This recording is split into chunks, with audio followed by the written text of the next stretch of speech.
தங்கத்தின் விலை ஏன் இப்படி ராக்கெட் வேகத்தில் ஏறுகிறது? இந்த கேள்வி நம்ம எல்லாருக்குமே இருக்கிற ஒரு காமன் கேள்வி. அதாவது 2023 ஜனவரியில் ஒரு பவுன் 8 கிராம் தங்கம் சுமார் 41,040 ரூபாய் என்ற அளவில் இருந்தது. அது இன்று அக்டோபர் 2025 88,000 ரூபாயை தாண்டி வர்த்தகமாகிறது. இது நார்மலாக நடக்கிற விஷயம் அல்ல. 2 ஆண்டுகளில் கிட்டத்தட்ட 2 மடங்கிற்கும் மேலாக விலை உயர்ந்துள்ளது. இது ஏன்? இதற்கு நிபுணர்கள் கூறும் 4 முக்கிய காரணங்கள். உலகளாவிய பேராபத்து. உலகெங்கிலும் புவிசார் அரசியல் பதற்றங்கள், போர், சண்டைகள், அரசியல் குழப்பம் தீவிரமாக உள்ளன. இப்படி ஆபத்து வரும்போது பங்குச் சந்தைகள், ரியல் எஸ்டேட் போன்ற முதலீடுகள் எல்லாம் ஆபத்தாக தெரிகின்றன. அதனால் முதலீட்டாளர்கள் பயத்தில் தங்கத்தை நோக்கி ஓடுகிறார்கள். பணவீக்கம். பல நாடுகளின் பணவீக்கம், விலைவாசி உயர்வு கட்டுக்குள் வரவில்லை. உங்கள் கையில் இருக்கும் பணத்தின் மதிப்பு குறைவதால் அந்த பணத்தை காப்பாற்ற ஒரே வழி தங்கம் என்று மக்கள் நம்புகிறார்கள். மத்திய வங்கிகளின் அசுரத் தேவை.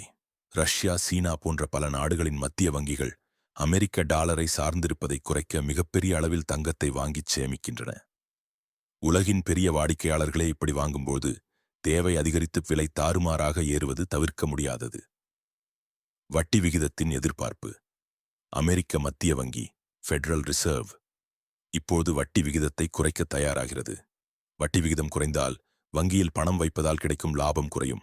அதனால் மக்கள் வங்கியில் இருக்கும் பணத்தை எடுத்து தங்கத்தில் போடுவார்கள் என்ற எதிர்பார்ப்பு விலையை மேலும் உந்தித் தள்ளுகிறது. தங்கத்தில் முதலீடு செய்யலாமா? லாபமா? பாதுகாப்பா? ஆம், தாராளமாக முதலீடு செய்யலாம். ஆனால் உங்கள் நோக்கம் என்ன என்பதை பொறுத்தது அது. உங்களுக்கு 2 நோக்கம் இருக்கலாம். ஒன்று, குறுகிய கால லாப நோக்கம். தங்கத்தின் விலை தற்போது உச்சத்தில் இருப்பதால் இப்போதே முதலீடு செய்து உடனடியாக விற்று லாபம் பார்க்க நினைத்தால் அபாயம் அதிகம். ஏனெனில் ஒரு சிறிய நல்ல செய்தி வந்தாலும் விலை திடீரெனச் சரிய வாய்ப்புள்ளது. 2, நீண்ட கால பாதுகாப்பு நோக்கம். இதுதான் சரியான அணுகுமுறை. தங்கம் என்பது லாபம் ஈட்டுவதை விட உங்கள் சேமிப்பை பாதுகாக்கும் ஒரு காப்பீடு போல செயல்படுகிறது. பணவீக்கம், அரசியல் பதற்றம் வரும்போது அது உங்கள் முதலீட்டை இழப்பிலிருந்து காக்கும். நிபுணர் பரிந்துரை என்னவென்றால், உங்கள் மொத்த சேமிப்பில் 10% முதல் 15% வரை தங்கத்தில் முதலீடு செய்யலாம். நகைகளாக வாங்குவதற்கு பதில் சௌவரீன் கோல்ட் பாண்ட்ஸ் SGP அல்லது கோல்ட் ETFs போன்ற டிஜிட்டல் வழிகளில் முதலீடு செய்வது பாதுகாப்பானது மற்றும் வரியை சேமிக்க உதவும்.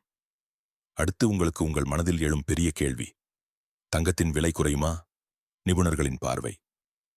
தங்கத்தின் விலை தொடர்ந்து ராக்கெட் வேகத்தில் உயர்ந்தாலும் அது குறையவும் வாய்ப்புகள் உள்ளன.